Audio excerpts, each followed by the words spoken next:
بسم الله الرحمن الرحيم الحمد لله رب العالمين والصلاة والسلام على نبينا محمد وعلى آله وصحبه أجمعين. جزاكم الله khairan, brothers, for inviting me to share a few ideas with you. And it is the first time for me in Harrow Mosque.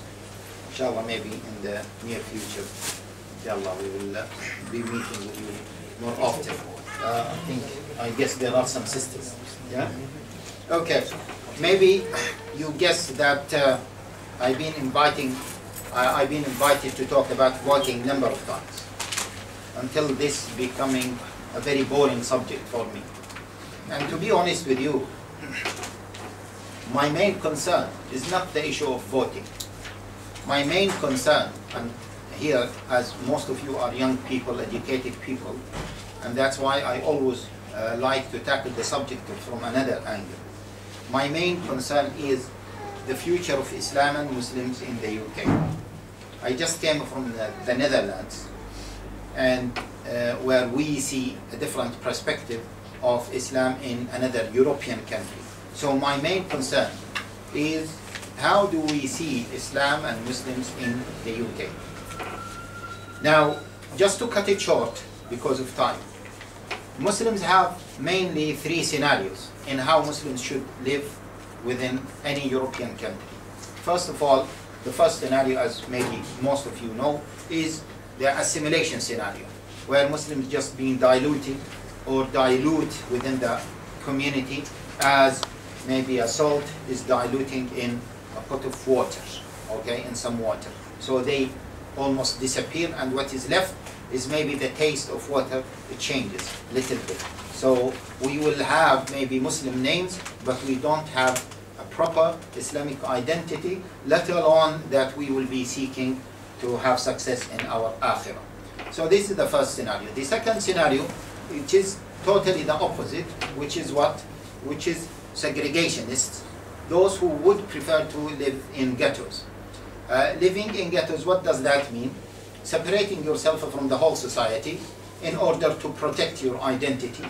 And we have seen, in order to cut it short again, we have seen so many of our elders, with all due respect to our elders, but we have seen them practicing this in a way or another, where some of them, they lived for 30 years, 40 years, and they haven't been able to speak proper English, or maybe some of them even don't speak English at all.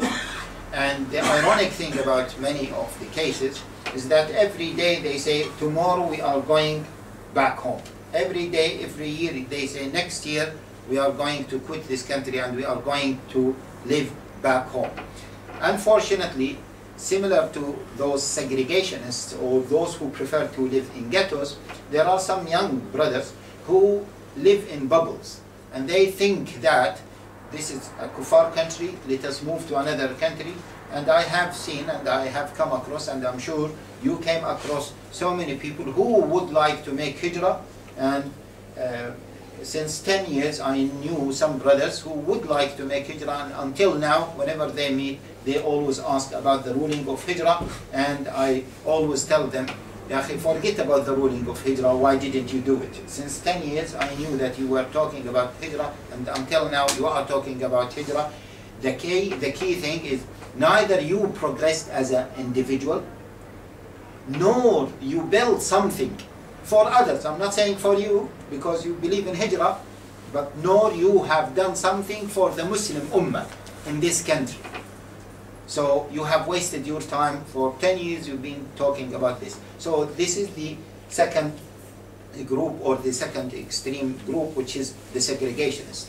From an Islamic perspective, even that group, assimilation, we don't need to talk about assimilation from an Islamic perspective, because it is clear that it is haram, you will ruin your akhirah. And Islam is not just a name. Islam is a reality. Islam is a way of life. So you have to change your way of life in order to go to Jannah. So no need to take about the Islamic ruling of assimilation. But those who prefer just to segregate themselves and live in ghettos, you know that the Prophet ﷺ said the believer who mixes with people and have patience is better than the believer who does not mix with people. And you know that Allah Jalla wa Ala commanded us to to change the whole globe. كنتم خير أمة أخرجت للناس تأمرون بالمعروف وتنهون عن المنكر. An intrinsic part of our deen is to what? To enjoin the good and forbid the evil. The Prophet ﷺ, the second surah was sent to Muhammad ﷺ is what? يا أيها المدثر قم فأنذر. There is no time for you to sit down, stand up and warn people against the hellfire. And there are many ayat about this. So living in ghettos and this scenario, which is segregationists, okay, is not really an applicable scenario, nor it is an Islamic, nor it is an acceptable scenario from an Islamic perspective. Then in the middle we have those people who are calling for integration.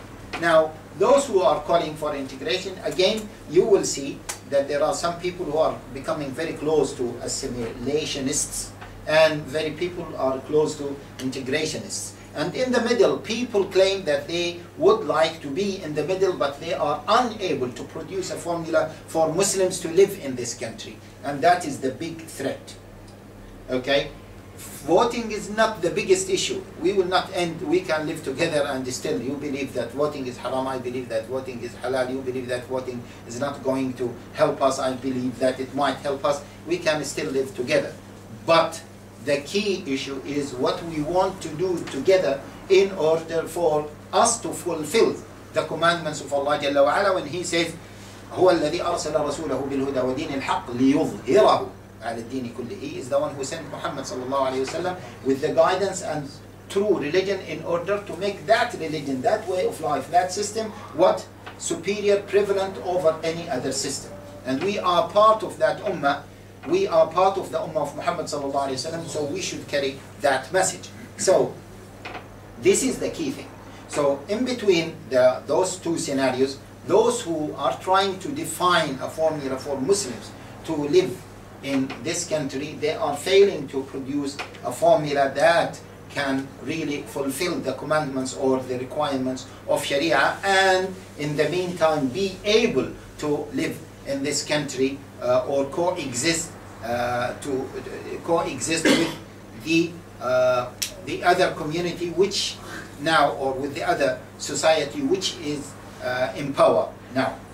So what I'm suggesting is that until we reach to a level where we have Islamic Khilafah and we have the Islamic State and Islam become superior, that stage we should look at ourselves as part of the Ummah of Muhammad sallallahu alaihi wasallam, not the only part of the Ummah that is going to bring that to existence. We are part of that, we contribute.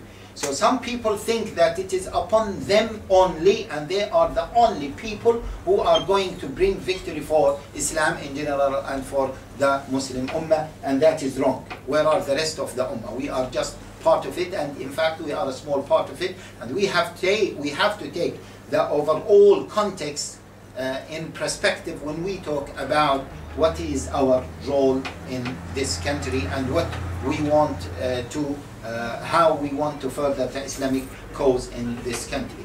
So what is the formula that I'm suggesting? I'm suggesting that we need to reach to a level, or we need to have a setup whereby Islam and Muslims are officially recognized within the system.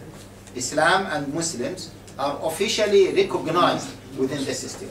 Maybe you know that Islam is not officially recognized in Britain. Okay, and many people, when we had discussion with respect, when we had discussion about voting or about many other things, many people say no. I say Islam is not officially recognized in Britain. Are you aware of this fact? Islam is not officially recognized as part of the landscape of Britain, the official system of Britain, the legal system of Britain. It is not recognized. Islam is recognized